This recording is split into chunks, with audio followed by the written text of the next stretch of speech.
The day we were supposed to get our marriage license, my fiancée, Chloe, was a no-show.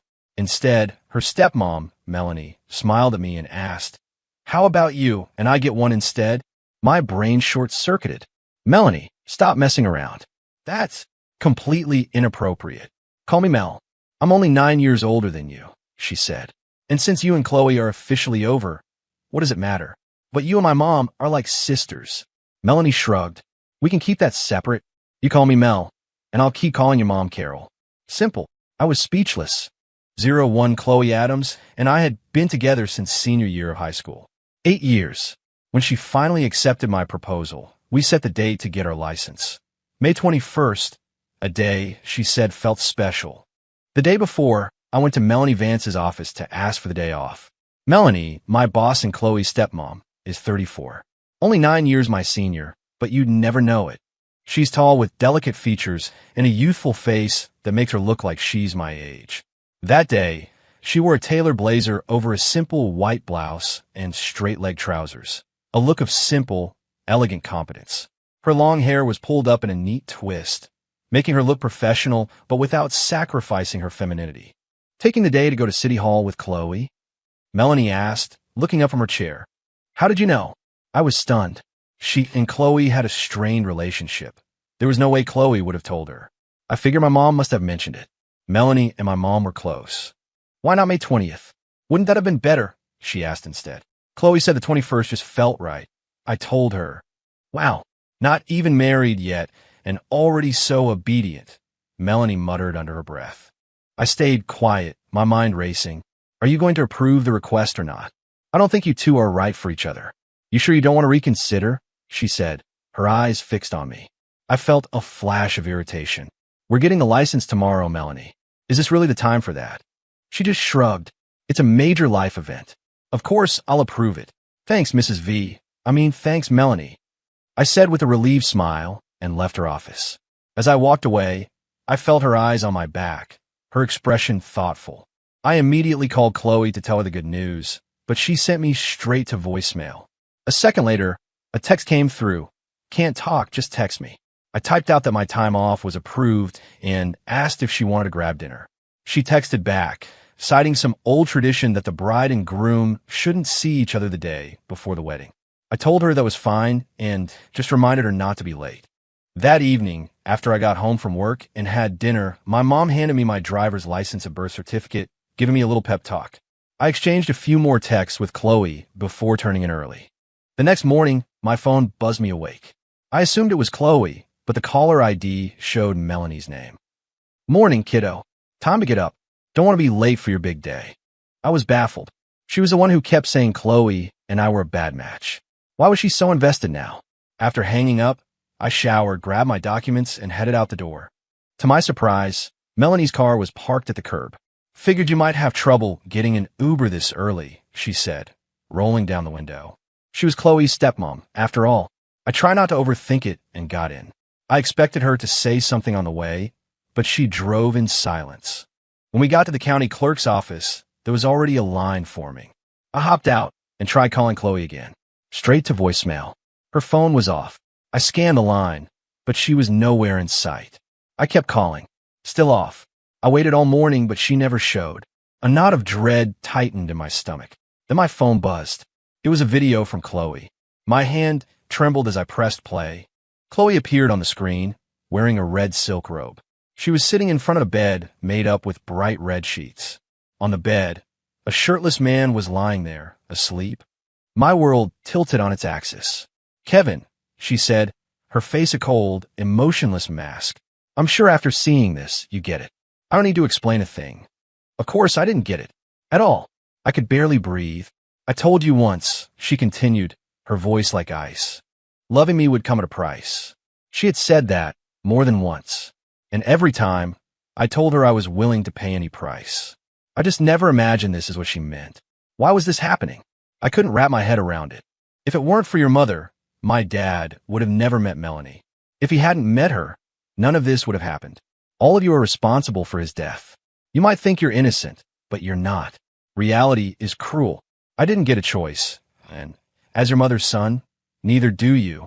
In that instant, something clicked into place. Over a decade ago, Melanie was an insurance agent.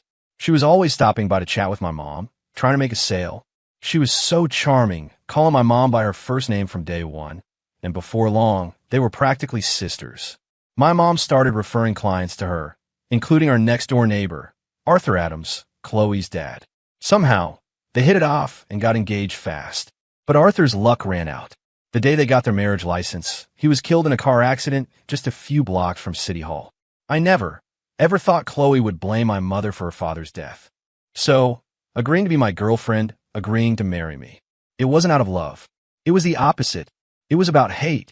The man in the bed is my real boyfriend, Chloe said with a smirk, a flicker of defiance in her eyes. He knows everything about us. I never hid a thing from him. He's your boyfriend? Then what was I? And look at this, she said, holding up 2 small red booklets to the camera and opening them. They were marriage certificates.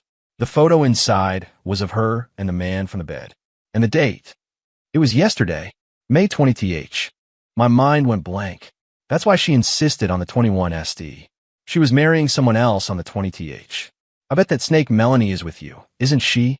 Chloe's voice dripped with venom. She was always going on about how we weren't a good match.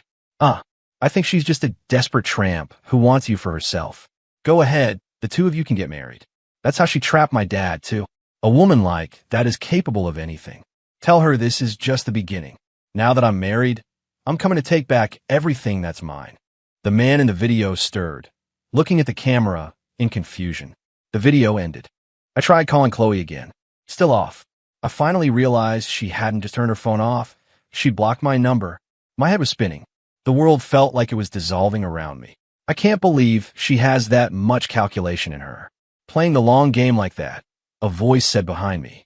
It was Melanie. Although, if it were me, I'd get the license first and then pull a stunt like this at the wedding. She sounded almost disappointed. I realized she'd been standing behind me, watching the whole thing. A wave of exhaustion washed over me. I turned to leave. She's married now, Kevin. She's somebody else's wife. What are you going to do? Melanie grabbed my arm, her tone sharp. Try looking at it differently. You got to sleep with another man's wife for years, for free. Didn't you come out ahead? I froze. She was right. They were married. What good would finding her do?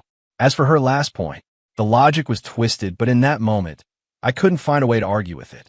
02, I watched as happy couples walked into City Hall and emerged as legally married pairs. A pang of sadness hit me. That was probably Chloe and that other guy yesterday. Just then, Melanie's voice cut through my thoughts. So, she said with a wry smile, should we take Chloe's advice? How about we go get that license? A cold sweat broke out on my forehead. Stop joking, Melanie. We're from different generations.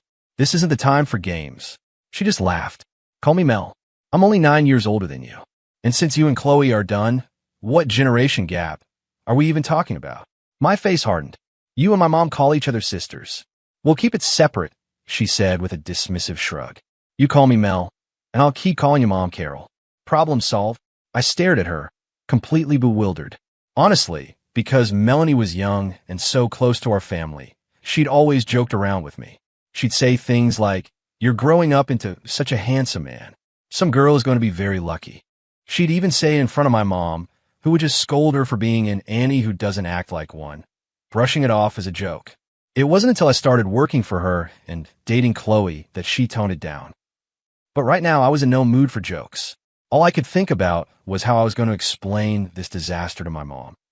And right on cue, my phone rang. It was her. Kevin, what is going on with you and Chloe? She just showed up here with a marriage certificate, but the groom isn't you. My mom's voice was a frantic rush of words, thick with shock. Chloe didn't just stand me up. She went straight to my house to torment my mother. She's saying I killed her father. What's she talking about? My mom sounded like she was on the verge of tears. A surge of hot anger coursed through me.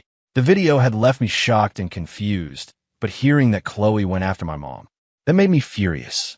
I jumped back into Melanie's car. Chloe and I both came from single-parent homes. My parents divorced when I was 7, and I never saw my dad again. My mom raised me all by herself, and I wouldn't let anyone hurt her. I tried to calm her down, telling her to kick Chloe out and that I was on my way home.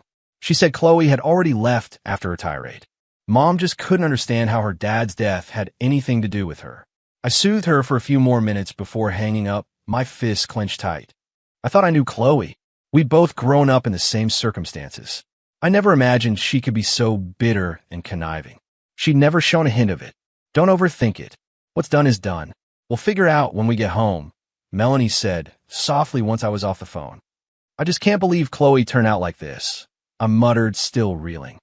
She didn't turn out like this, Melanie said with a cold scoff. She's always been like this. You just never saw it. Her words made me think back to all the times she told me Chloe and I weren't a good match. Paired with what she just said, did she know something all along? I turned to look at her. Don't look at me, she said, shrugging as she drove. I tried to warn you, but you wouldn't listen. You still there, confused. All she ever said was that we weren't a good fit. How was that a warning? I also told you there was a lot you didn't know about Chloe, that you needed to pay more attention to her, she added, her expression one of exasperation. Now that I thought about it, she might have said something like that. But why couldn't she have just been direct? Soon, we were pulling up to my house. Chloe's car was gone. I ran inside and found my mom sitting on the couch, wiping away tears. Kevin, what on earth is going on? She asked, her voice cracking as she grabbed my arm. Seeing her so upset made my anger boil over, leaving me speechless. It was Melanie who stepped in, taking my mom's hand and gently explaining the whole situation. What? My mom was stunned. She had always felt a little guilty after Arthur Adams died, often saying she was the one who had ruined Melanie's life, leaving her a widow for all these years. But she never imagined Chloe would hold a grudge against her for it. After her father's death, my mom had treated Chloe like her own daughter, and Chloe had never shown a trace of resentment. To think she had been hiding it all this time, just for this moment, to marry someone else as an act of revenge against our family. Melanie kept comforting my mom, telling her to let it go, that what's done is done. With her smooth, persuasive words, my mom gradually came around. Truth be told, my mom was never thrilled about me dating Chloe. Not because she disliked her, but because Chloe had become so quiet and withdrawn after her dad died. And I was a pretty quiet guy myself. She thought two people like that couldn't make it work. I insisted, and she eventually caved. I guess this was the result. But I already handed out the wedding favors to everyone in the neighborhood. My mom suddenly remembered, slapping her thigh in despair. What am I going to tell people when they ask? Seeing her worry about that, of all things, actually made me feel a bit relieved. Well, Melanie chimed in, smiling at my mom. How about I marry Kevin? Would that work? I froze. Even if she was close with my mom, now was not the time for that kind of joke. Mel, I'm not in the mood for jokes right now, my mom said with a weak, sad smile, shaking her head. I'm not joking, Melanie said, shrugging again. She glanced at me. You've been telling me I need to find someone. Kevin's single now. We're perfect for each other. What? Are you serious? My mom, who had been leaning on Melanie's arm, pulled away. Of course. We can go get the license this afternoon. Then your wedding favors won't go to waste, Melanie said, linking her arm back through my mom's, her smile unwavering. I couldn't tell if she was being serious or just trying to lighten the mood. Melanie, this isn't something to joke about, my mom said, her tone growing stern. I frantically tried to catch Melanie's eye, gesturing for her to stop. Just as she was about to say something else, her phone rang. After listening for a few seconds, her expression shifted.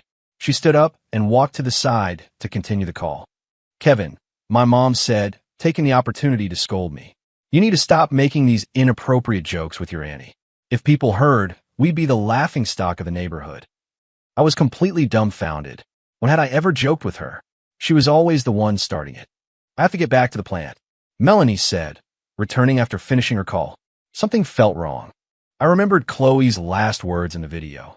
I'm coming to take back everything that's mine. Is it Chloe? Did she go to the factory? I asked immediately. Yes, but it's not a big deal. I'll go handle it. Melanie seemed surprised I'd guessed, but she just nodded and turned to leave. I'm coming with you, I said, rushing after her. I need to see Chloe to get things straight. Talk things out, you too. Don't make a huge scene for everyone to gossip about, my mom called out as we left. When you see her, don't get emotional, Melanie instructed as she started the car. You're not good with words, so just keep your mouth shut. I grunted in agreement, trying to suppress my anger.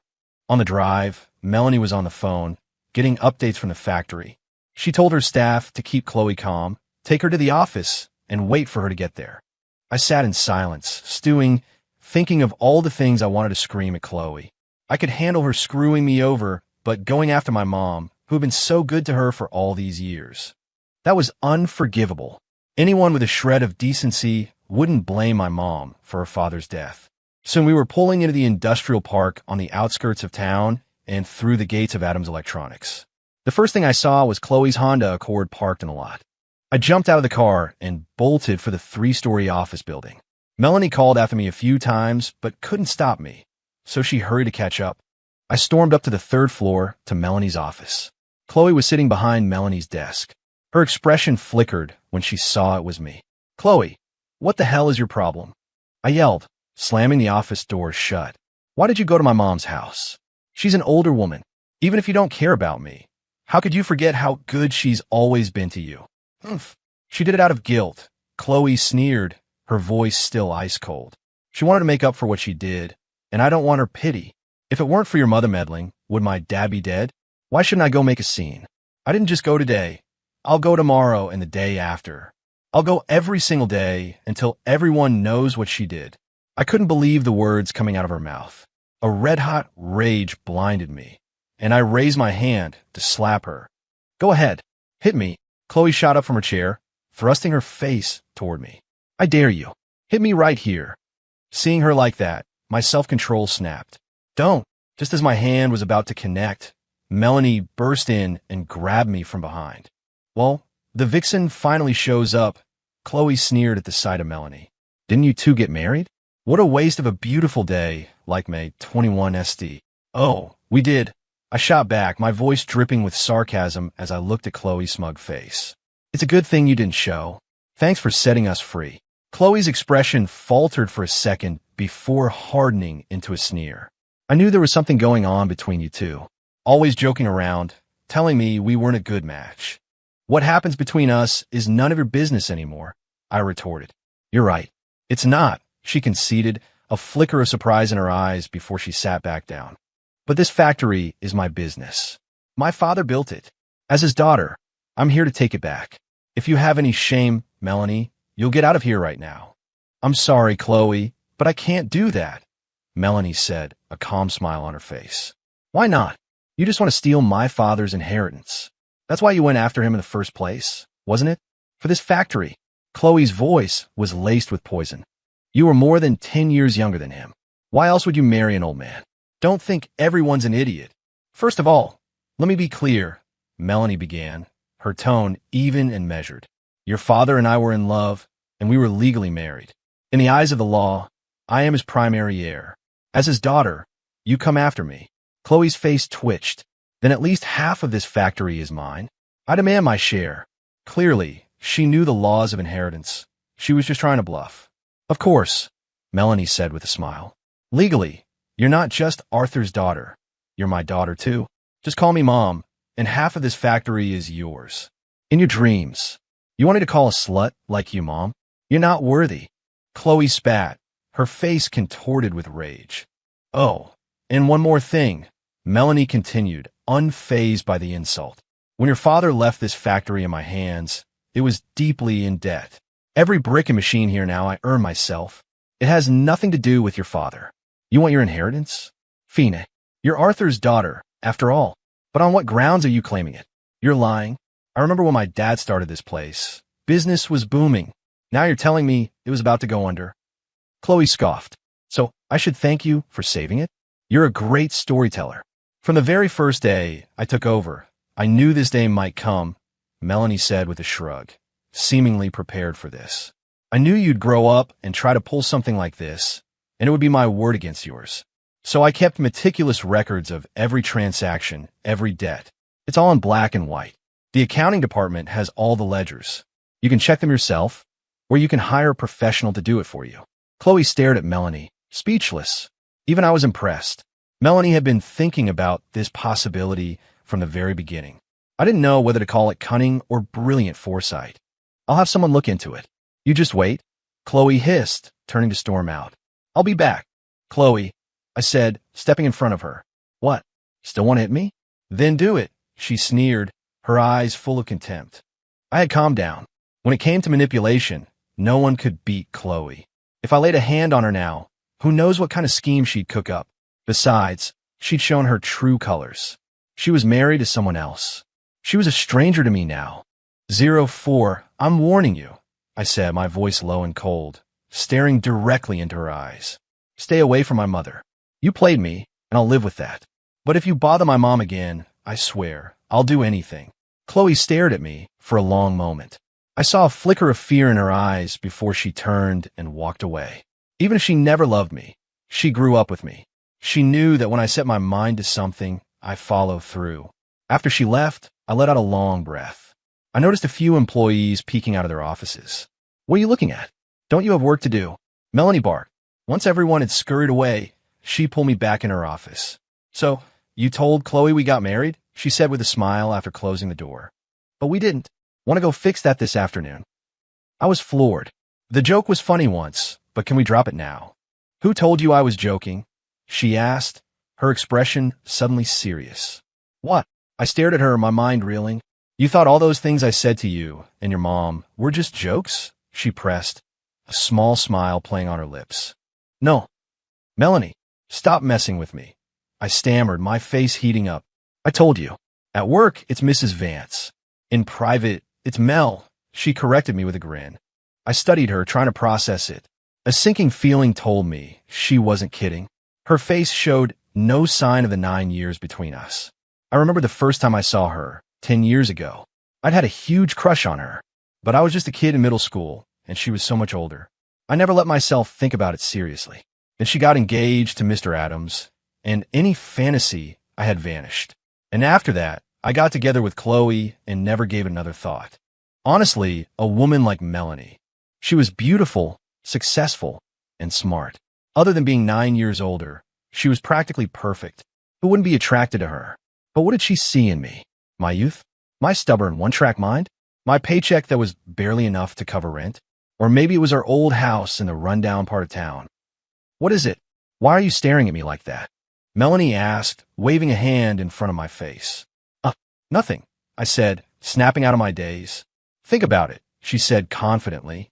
I'll handle your mom. She won't be a problem. You're really serious? My mom will never agree to this, I said, stunned. The age difference was one thing, but the fact that she was a widow? My mom would never get past that. Besides, she always saw Melanie as a little sister. Her sister suddenly becoming her daughter-in-law? My mom was progressive, but not that progressive. You say your mom won't agree, but you haven't said you won't agree, Melanie pointed out, her eyes twinkling. Does that mean you're not against the idea? Huh? I was caught off guard. She was right. Why hadn't I refused?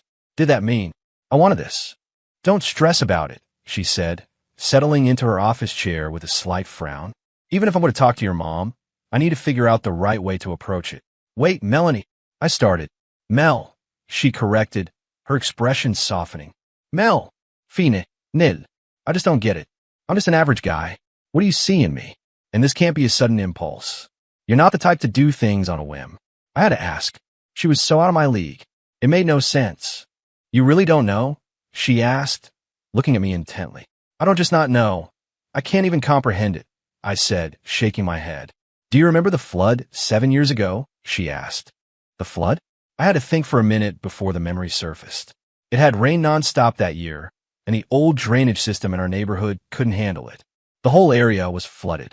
The water came suddenly in the middle of the night. Our house was on higher ground, so we weren't hit too badly.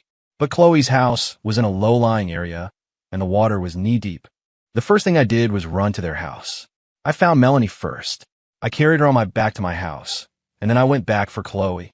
I got a nasty cut on my leg from some broken glass that got infected and left a scar I still have today. Remember now? Melanie's gaze was piercing. Why did you rescue me first and not Chloe? I was stunned. She was right. At the time, Chloe and I were already secretly dating. Logically, I should have saved her first. But for some reason, my first instinct was to find Melanie.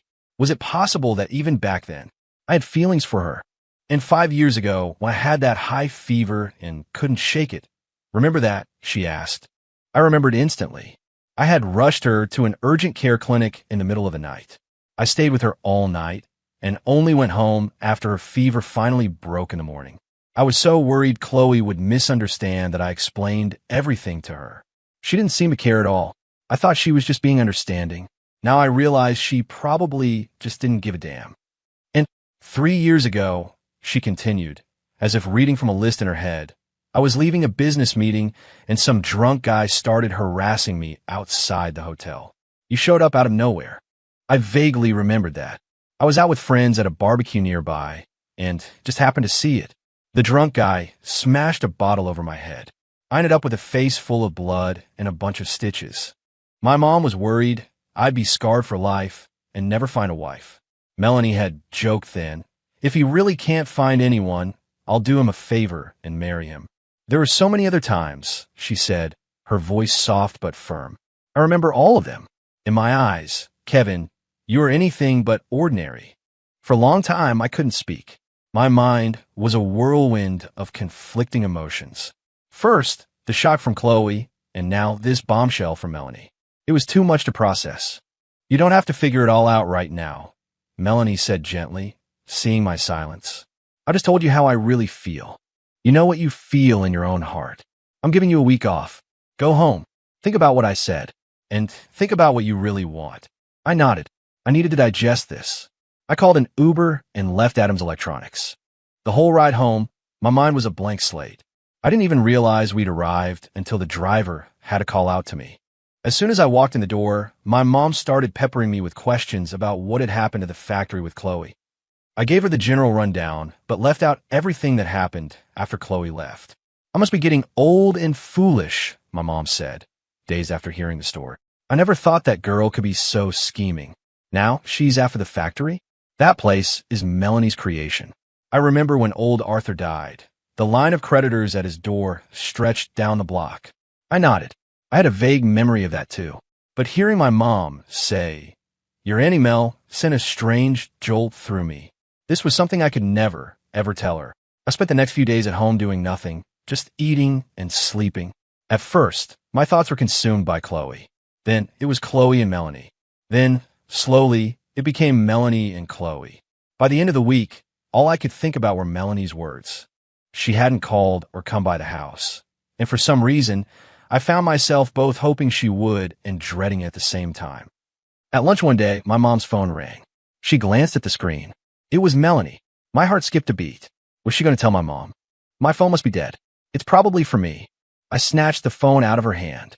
"You strange kid," my mom said, giving me a weird look, but letting it go. "Melanie? What's up?" I said quickly, worried she'd say something my mom could overhear on her old, loud phone. "Kevin, why is it you? And I told you, call me Mel." "Is your mom there?" she asked, sounding surprised. "Just tell me what you need. I'll pass it on," I said, walking away with the phone. "Okay, you can tell her then. I'm picking up some groceries tonight and cooking at your place. Thought I'd treat you two to a nice meal." With that, she hung up. I froze. What did that mean? It wasn't the first time she'd cooked at our house, but this time felt different. "What did your Auntie Mel want?" my mom asked, coming out to find me. "Oh, nothing," I said quickly, handing the phone back to her. I immediately went back to my room and called Melanie. "What are you doing? What was that about?" "What do you mean?" "I'm just making dinner." "What's the big deal?" she replied innocently. "Just dinner. What else would it be?" "It better be," I said, breathing a sigh of relief. "Are you afraid I'm going to tell your mom about us?" She laughed. "No, there is no us. You got to go. Bye." I hung up before she could say anything else.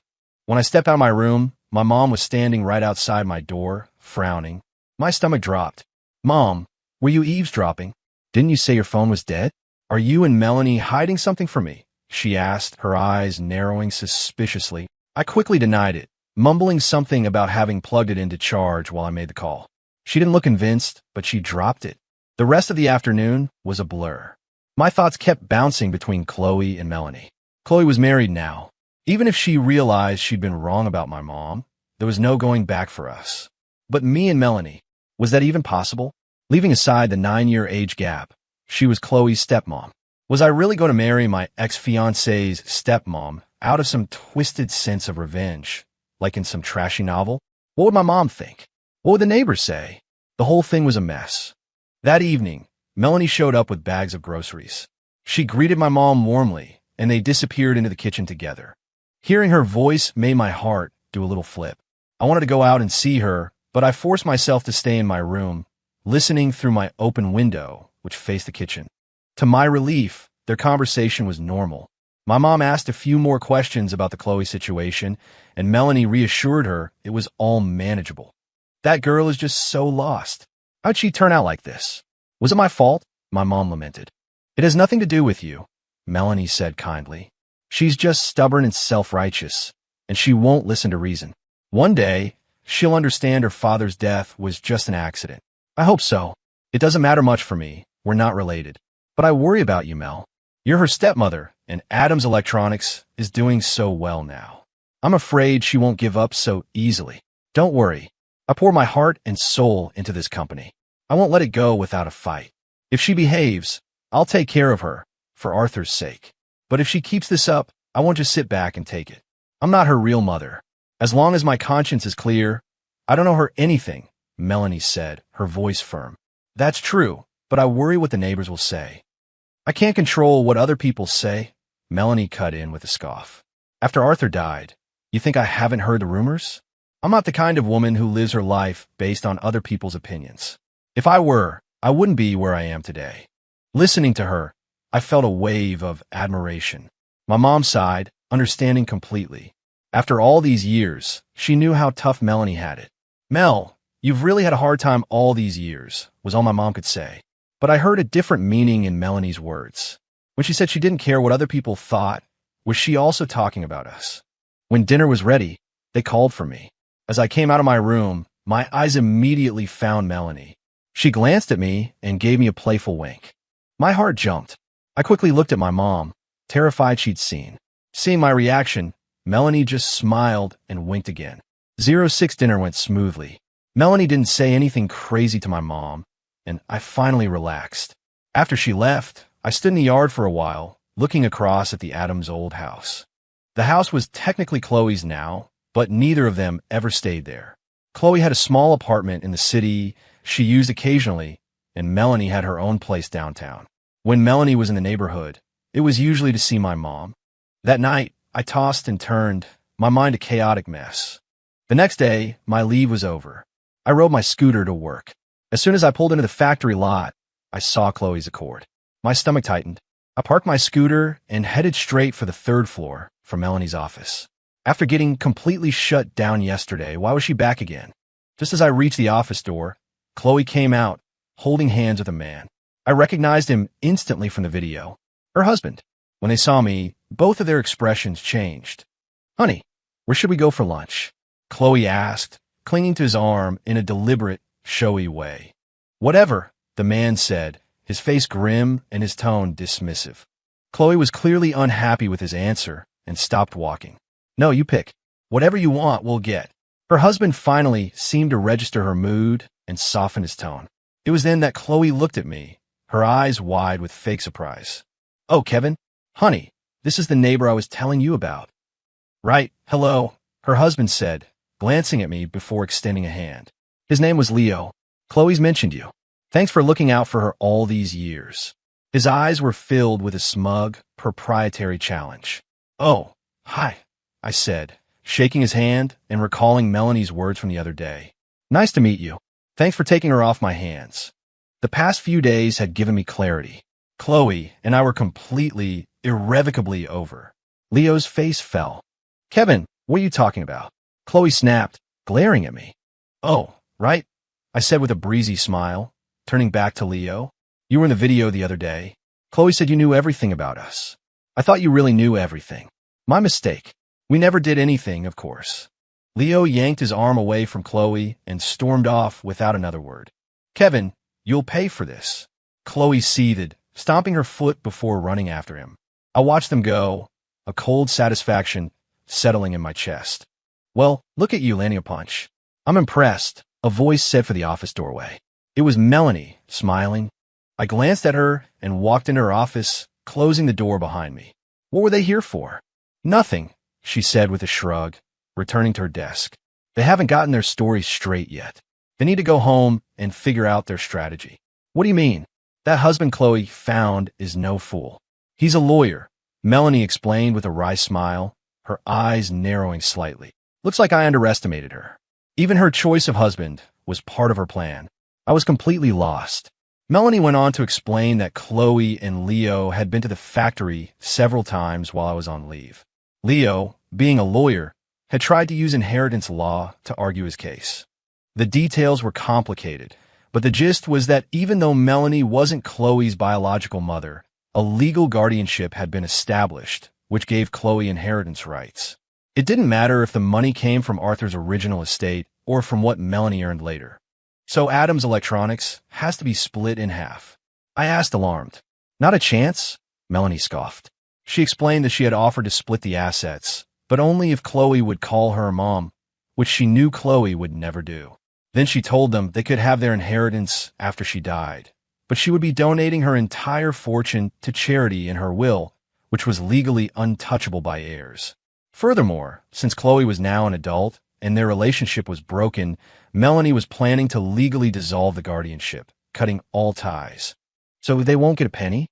I asked, relieved, even if I didn't fully grasp the legal maneuvering. Melanie took out a cigarette and lit it, her brow furrowed. I rarely saw her smoke, only when something was really bothering her. I knew this wasn't as simple as she was making it sound. Now, they're threatening to sue me for the Adams brand name, she said, exhaling a slow stream of smoke. What? She explained that if they sued for the brand, the case would be a toss-up. Even if she won, the legal battle could drag on for years and tarnish the company's reputation. The core of the issue was a legal gray area. Was the company's success after Arthur's death due to Melanie's skill or the power of the established brand name? It was a nightmare to define in court. Then just pay them for it, I said, feeling a pang of protectiveness seeing her so stressed. I reached over and took the cigarette from her hand, stubbing it out in the ashtray. Buy the brand name and be done with it. Don't waste your time with them. That was my plan, she said quietly. But the problem is, I think Chloe just wants to make me suffer, while her husband just wants the money. I told them to come back when they're on the same page. I fell silent. If it was just about money, it would be easy. But Chloe's desire for revenge complicated everything. It's fine, Melanie said, her confident demeanor returning with a shrug. Anything that can be solved with money isn't really a problem. Besides, I'm ready to settle things with Chloe once and for all. I raised her for all these years. I've done right by her father. She looked at me, her expression changing. By the way, you were late today. Didn't sleep well last night. What were you thinking about? Me? Her sudden shift caught me off guard. A what? I should, get to work. I scrambled out of her office, my face burning. Behind me, I heard her laugh softly. 07, I couldn't focus all morning. My mind kept drifting. My team leader knew about my family's connection to Melanie, so he didn't say anything. At lunch in the factory cafeteria, I saw Melanie approaching with her tray. I shoveled the last of my food into my mouth and quickly left. I saw her frown for a second before she sat down where I had been sitting. At the end of the day, I found my scooter with a flat tire.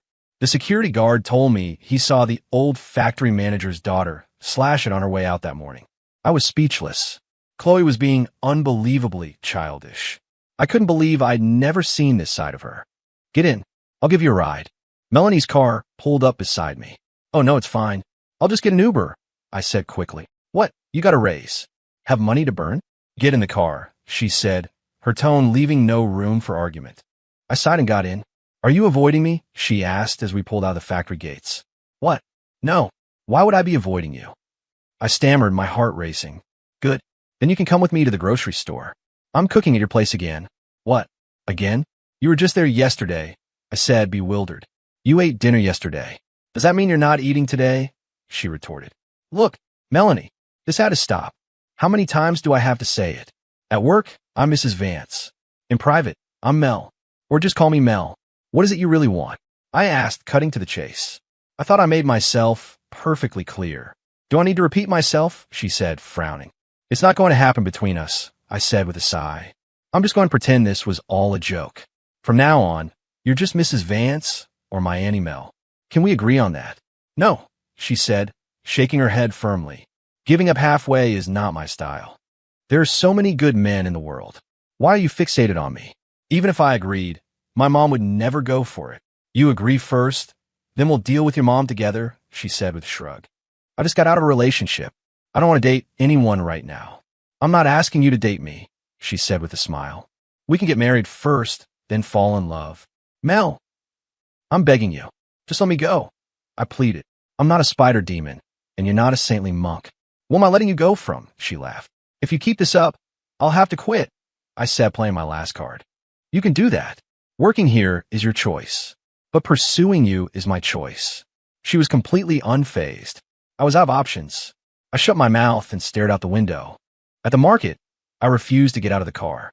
Melanie went in by herself. I thought you would have walked home by now, she said with a smile when she returned and found me still in the car. Her words hit me. She was right. I could have walked. The market wasn't far from my house. When we got home, my mom was surprised to see us together. Melanie just smiled, held up the grocery bags, and said, I didn't feel like eating alone, so I came to bother you again. You're always welcome, but you don't have to bring groceries every time. My mom laughed, and they went into the kitchen. I sat in the yard and lit a cigarette. What's wrong with Kevin? I heard my mom ask Melanie in the kitchen. Is he still upset about Chloe? I'm already over it. I don't think so. Don't worry, he's a grown man now. Just think of it as growing pains, Melanie said, glancing out at me. Growing pains? He's in his late 20s. When is he going to finish growing? My mom muttered. At dinner, Melanie suggested opening a bottle of red wine she had in her car. A little drink will help you sleep.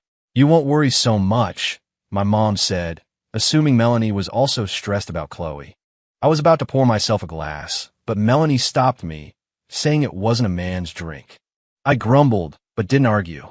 Melanie, however, drank one glass after another. By the time dinner was over, her face was flushed. Mel, you can't drive like this. Why don't you just stay here tonight? You can sleep with me, my mom offered. No, I can't sleep in a strange bed. I need to get home. Kevin can drive me, Melanie said, handing me her car keys. I had a strong feeling this was all part of her plan. Make sure you see your Auntie Mel all the way to her door before you come back, my mom instructed. You have no idea your son is being hunted, I thought wryly. In the car, Melanie leaned her head against the window and just watched me, not saying a word. Her gaze made my skin crawl. Her eyes looked like they wanted to devour me. When we got to her apartment complex, and I was helping her out of the car in the underground garage, she leaned her whole body against me. I tried to shift away, but she stumbled, nearly falling. I had no choice but to wrap an arm around her waist to steady her. I got her up to her apartment and took her straight to her bedroom. I'd been here before with my mom, so I knew the way. The moment I laid her down on the bed, I turned to leave. Water, she mumbled. I looked back. Her face was red. Her eyes were closed. I couldn't just leave her. I went to the kitchen to get her a glass of warm water. When I came back, her pants and shirt were tossed on the floor beside the bed. She was lying there in just her underwear, the covers kicked aside. I froze. For a woman in her 30s, Melanie was in incredible shape. A wave of heat washed over me. I felt my throat go dry and instinctively drank the water I was holding. My mind flooded with inappropriate thoughts. Just then my phone rang. It was my mom. The sound snapped me back to reality. I answered, telling her we had just gotten in safely. She told me to drive Melanie's car home for the night and pick her up in the morning. I agreed, hung up, and went to get another glass of water. When I returned to the bedroom, I placed the water on the nightstand, pulled the covers up over her, and picked up her discarded clothes, placing them at the foot of the bed. I took one last look at her before quietly letting myself out of the apartment. My heart was pounding in my chest. I drove home with the windows down, trying to clear my head.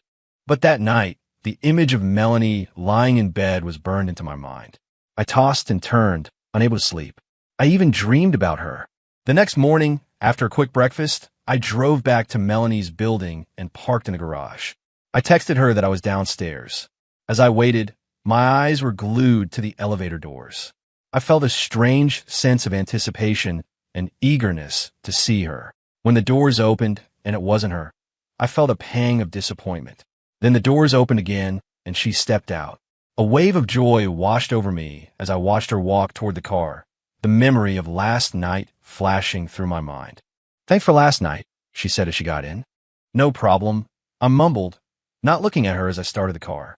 Did you help me get undressed? She asked casually as we pulled out of the garage. What? No, You did it yourself. I blurted out, my face on fire. I was drunk. How could I have done that? She asked, her eyes fixed on me. How should I know? I went to get you some water, and when I came back, your clothes were off. I stammered, my face turning crimson. Suddenly, she burst out laughing. I realized she'd been messing with me and shot her an annoyed look. But seeing her radiant smile made my heart flutter. Watch out, she yelled. I snapped back to attention just in time to slam on the brakes, stopping inches from running a red light. As good-looking as I am, you still need to focus on the road, she teased. I didn't say anything, just stared at the stoplight, my heart hammering against my ribs. This is not good. Not good at all. Am I beautiful? She asked, smiling. You're okay, I said distractedly. Just okay. You have high standards, she laughed. I stayed silent, unable to calm my racing heart. Who's prettier, me or Chloe? She pressed. I ignored her. Just then, her phone rang. I'll deal with it when I get to the factory, she said into the phone before hanging up. They just don't quit, do they? She muttered. Chloe's at the factory again? I asked as the light turned green. Looks like the happy couple has reached an agreement, she said with a deep breath. I just hoped this would all be over soon. I've been thinking, Melanie said suddenly. If Chloe really wants the brand name, I might just give it to her. What? But you poured your heart into that company. And if you don't use the Adams name, what will you use? Changing the brand will be a headache, but maybe it's a good opportunity to make a clean break from the past, she said with a sigh. I looked at her. It was true. Arthur Adams had been dead for years. Melanie had been married to him on paper for less than a day, yet she'd carried that connection for a decade. Even now, old clients sometimes called her Mrs. Adams. And she had raised his daughter. Maybe it really was time for a clean break. When we got to the factory, I parked the car and started to follow her out. You don't need to come, she said, stopping me. This has nothing to do with you. I don't want you involved. I'll just watch. Maybe I can help. What? Are you worried about me? She asked with a smile. Yeah, I admitted without thinking. She smiled back, a real, warm smile, and didn't argue anymore. I followed her to the office. Inside, only Leo, Chloe's husband, was waiting. He stood up when we entered. Mrs. Vance, he said politely, where's Chloe? Did you two come to a decision? Melanie asked, sitting down behind her desk. We did, Leo said. We want money, not the brand. I see. How much are you asking for? Melanie asked, her eyebrow raised. Based on the company's current valuation of at least $60 million, not counting other assets. Cut the crap, Melanie interrupted. Give me a number. $20 million, Leo said, his jaw tight. My jaw dropped. That was a third of the company's value. It was practically the same as splitting the company. Melanie just looked at him thoughtfully, saying nothing.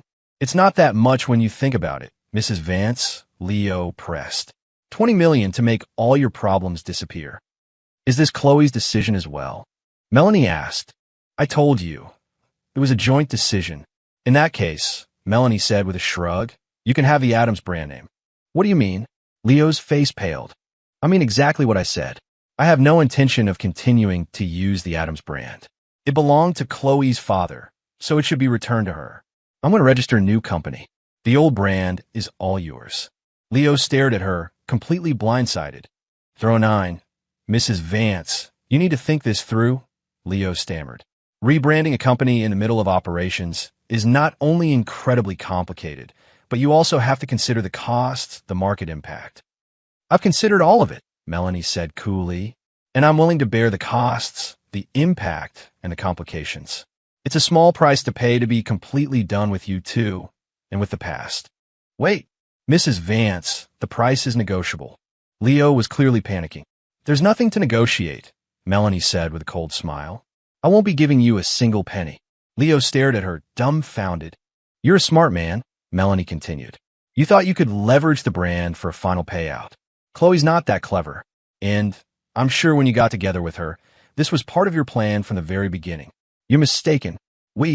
Save it. Melanie cut him off with a wave of her hand. My decision is final. You can go inform Chloe. Leo looked at her for a long moment before taking out his phone to call Chloe. As he explained the situation, I could hear Chloe screaming through the receiver. You need to get down here, Leo said impatiently, then hung up. He noticed me staring at him, and as I twitched. Well, you two got what you wanted? I sneered. You could spend the rest of your lives cuddling that brand name.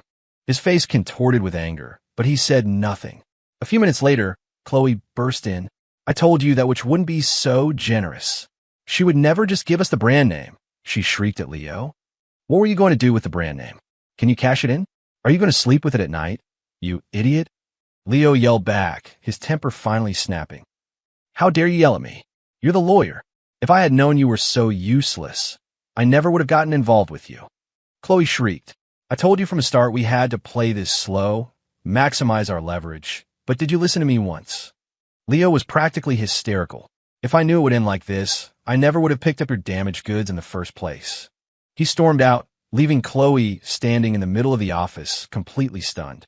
All right, the show's over, Melanie said, standing up. I don't have time to keep dealing with you two. She walked out of the office. I looked at Chloe, a broken figure in the silent room, and felt a strange sense of pity. They were a perfect match, each one more calculating than the last. Their marriage was probably just another business deal. It was no surprise that it all fell apart at the first sign of trouble. I shook my head and followed Melanie out. I'll kill you. Chloe's unhinged scream echoed behind us. We both turned. She was rushing at us, a steak knife clutched in her hand. If I can't be happy, neither can you, she shrieked, lunging at Melanie. For a split second, everyone froze. No one expected this. I was standing right there. On pure instinct, I lunged forward and grabbed the hand holding the knife. The blade was razor sharp. A searing pain shot through my palm, and blood immediately started to gush out, dripping onto the floor. That's when Melanie snapped out of her shock, her eyes wide with horror. Other employees started rushing toward Chloe. If you're so determined to protect her, you can die for her. Chloe screamed. Before I could react, I felt a sharp, piercing pain in my stomach. I looked down. In her other hand, she'd had another knife. It was buried in my side. In the next moment, the others were on her, tackling her to the ground. Ha ha! All of you deserve to die. Ha ha! She shrieked, her hair wild, her laughter turning into crazed sobs as they pinned her down. She looked like a madwoman. I collapsed to the floor, my hands soaked in blood, a dark stain spreading across my shirt. Kevin, hold on. Somebody call an ambulance. Kevin, you can't die. I won't let you. Melanie fell to her knees beside me, her voice choked with tears, her composure shattered. Mel, don't cry. It was the first time I had ever seen her look so vulnerable. It broke my heart. Mrs. Vance, don't wait for the ambulance. We'll drive him, someone yelled, shaking her out of her panic. Right? She said, her focus returning. Keep calling 911. We'll drive toward the hospital and meet them on the way. They carried me to her car. Melanie never let go of my hand, her voice a constant, desperate encouragement in my ear. We met the ambulance on the highway, and they transferred me, starting treatment immediately. My vision started to blur. The last thing I remembered was Melanie's face, her hand clutching mine. Then darkness. When I opened my eyes again, I was in a hospital room. Melanie was asleep in a chair beside the bed, her hand still tightly gripping mine. Kevin, you're awake, she said, her eyes flying open as if she'd sensed me stir. A brilliant smile spread across her face. I nodded, trying to speak, but she shushed me, telling me to rest. She explained that the knife had missed any major organs. I was lucky. My thoughts drifted to Chloe. Leo and Chloe are both in police custody, Melanie said, reading my mind. I heard they were at each other's throats the whole ride to the station. It made sense. Leo was only ever in it for the money. With that gone, he had no reason to stick around. I looked at Melanie, at the exhaustion etched on her face, and slowly raised my bandaged right hand to touch her cheek. Why did you jump in front of me? She asked, taking my hand and pressing it to her face, her eyes shining with unshed tears. Instinct, I managed to whisper. She smiled, a sad, knowing smile. It's always instinct with you, isn't it? Just then, a small cough came from the doorway. We both turned. My mom was standing there, holding a thermos, her eyes wide as she took in the scene. I tried to pull my hand back, but Melanie held it fast. My mom stared at our joined hands for a long moment before she walked over and set the thermos on the nightstand. Kevin, how are you feeling? She asked, her voice tight. Mom, what are you doing here? I'm fine, I said, my face burning with embarrassment. How could I not come? After something like this? She took a deep breath. Melanie, can I speak with you outside for a moment? Melanie glanced from my mom to me. You rest, she whispered, squeezing my hand before letting go. I started worried.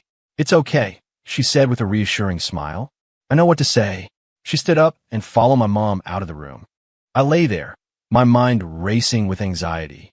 I had no idea what my mom would say to her, or what Melanie would say back. They were gone for over an hour. When my mom returned, she was alone.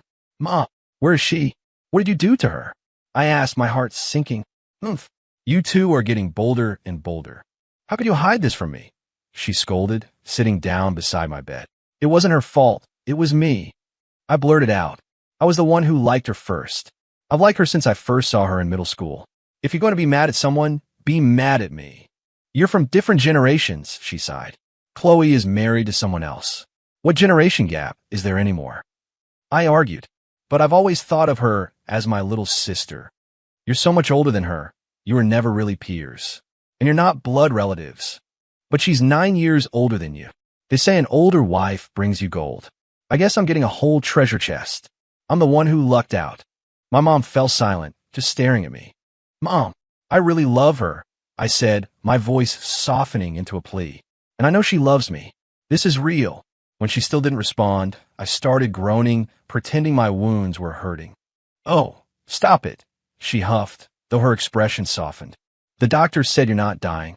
Mom. Ache, what a mess, she sighed, rubbing her temples. How am I supposed to explain this to the neighbors? Who cares what they say? I pressed. Think about it. You and her already get along so well. You'll have the perfect mother-in-law, daughter-in-law relationship. Suddenly, my mom called out towards the door. Did you hear all that? You can come in now. I looked over, stunned, as Melanie walked back into the room, a small smile on her face. I'm getting too old for this. I can't control you kids anymore, my mom said, shaking her head as she stood up. This is your life. Do what you want. A real mess. She walked out, muttering to herself. What did you say to her? She didn't yell at you? I asked, completely bewildered. I just told her the truth, Melanie said with a shrug. Your mom has always been a reasonable person. I still couldn't believe it. My mom was reasonable, but this was a whole other level. So, Melanie said, her eyes sparkling as she looked at me. Was all that you told your mom true? You've really liked me since the first time you saw me? I closed my eyes and let out another groan, pretending to be in pain. Beside me, Melanie's laughter filled the room. A month later, on the day I was discharged, my mom told me that Leo had officially filed for divorce from Chloe. But Chloe was refusing to sign, threatening to take him down with her. From what we heard, her assault charge would land her in prison for at least 3 years. It was a sad end, but at least her anger was now directed at Leo. Melanie gave me 6 months of paid leave to recover while she dealt with the legal case and the rebranding of the factory. We were officially a couple. It was awkward for my mom at first, but she slowly came around. To avoid the neighborhood gossip, Melanie had my mom move in with her. On our anniversary, Melanie and I walked into the county clerk's office. We filled out the forms, took the picture, and handed our documents to the clerk. A few moments later, with the stamp of a seal, we were legally married. The first person I called was my mom. Good, that's wonderful. Ask your Auntie Mel. Wait, no, not Auntie Mel. Ask Mel what she wants to do for the wedding. We may not be rich, but we'll do everything by the book, she said, overjoyed and flustered. Here, you can ask her yourself, I said, handing the phone to Melanie. It's my mom. Hi, Carol, Melanie said into the phone. What's this, Carol, nonsense? Have some respect. Call me Mom, my mom scolded from the other end. Melanie's face flushed. After a moment's hesitation, she shyly said, Mom. My mom was thrilled. She immediately asked about wedding plans. Mom, Kevin and I talked about it. We're not going to have a big wedding, Melanie said, glancing at me with a smile. What? No wedding? Why not? Is it because of your past? Don't you worry about that in our family. If Kevin dares to cheap out after getting the girl, I'll twist his ear off. No, it's not that. We want to have a destination wedding, just the two of us. We don't want all the fuss. My mom sighed. All right, if that's what you want. It's just, Mel, I feel like you're getting the short end of the stick here. I think my mom realized that with Melanie's connection to the Addams family, a public wedding would be complicated. I'm not, Melanie said, her voice full of warmth. Marrying Kevin and becoming your daughter-in-law. I couldn't be happier. Well, if you say so, that's all that matters. You two do whatever makes you happy. That night, my mom cooked a feast to celebrate. She even had a few glasses of wine and was passed out by the middle of the meal. Melanie and I helped her to her room. Later that night, Melanie stayed in my room. We were husband and wife, after all. We talked for hours, laying all our cards on the table. Finally, I said the words, "Mel, I love you." She hugged me tightly, burying her face in my chest, her cheeks flushed like a teenager's. My heart swelled. I leaned down and kissed her. For the rest of the night, words were unnecessary. The next morning, I was stunned to see a spot of red on the sheets. I couldn't believe it. Melanie was 34. She explained that nothing had ever happened with Arthur before they got their license. And her one boyfriend before him. They had kept things chaste. "Are you happy?" she asked, her face glowing. I nodded vigorously. What man wouldn't be? A week later, we flew to Hawaii for our honeymoon. Near the end of our trip, my mom called. Chloe had attacked another inmate in jail and had been diagnosed with a severe mental breakdown. Leo refused to have anything to do with her, and his divorce filing had been granted by default. My mom, out of residual obligation, had been the one to handle the paperwork to get her transferred to a psychiatric hospital. When we got back, we went to visit her once. The staff said she was still aggressive and had to be kept in isolation. Through a small window, we saw her, strapped into a straitjacket, rocking back and forth and muttering curses to herself. We couldn't tell if she was talking about us or about Leo.